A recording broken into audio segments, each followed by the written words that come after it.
ક્ષત્રિય સમાજનો એક કાર્યક્રમ હતો અને ભારતીય જનતા પાર્ટીના સહપ્રવક્તા જયરાજસિંહ પરમાર છે તે સંબોધન કરતા હતા અને એકાએક રાજવી છે તે ઊભા થઈ જાય છે અને જયરાજસિંહ પરમાર અને આ રાજવી છે તે બંનેના વચ્ચે બોલાચાલી થાય છે અને આ ઘટનાનો વિડીયો પણ હવે સોશિયલ મીડિયામાં વાયરલ થયો છે।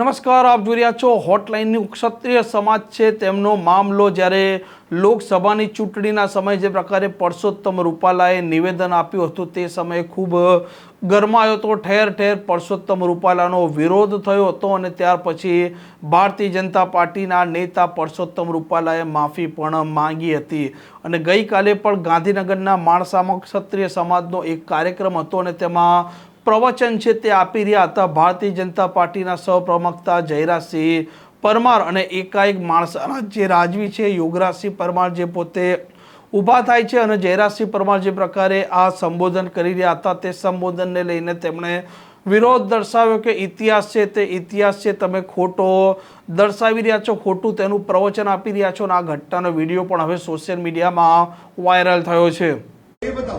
What I'm trying to tell you is talk about the NEP, but don't teach them false history. You are teaching them false history. मैं बता रहा हूं। अब सुनो 10 मिनट सुनो। Facts right. बाबू 10 मिनट सुनो। जय बताओ। ये ब्रह्म क्षत्रिय नहीं। मेरी बात सुन लो। आप ऐसा नहीं बोल सकते। बकवास क्या कर रहा है? ऐसा नहीं हो सकता। ब्रह्म क्षत्रिय वैश्य અને શૂદ્રમાં આપણા ભાગે માત્ર લડાઈ હતી। આપણા ભાગે માત્ર લડાઈ હતી।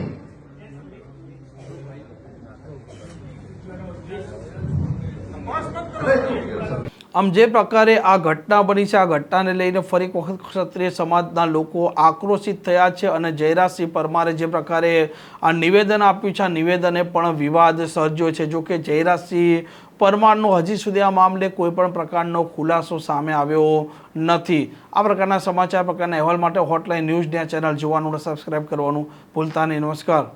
આવા પ્રકારના વિડીયો તમને જોવા ગમતા હોય તો હોટલાઇન ન્યૂઝ ચેનલને લાઇક, શેર અને સબસ્ક્રાઇબ કરો।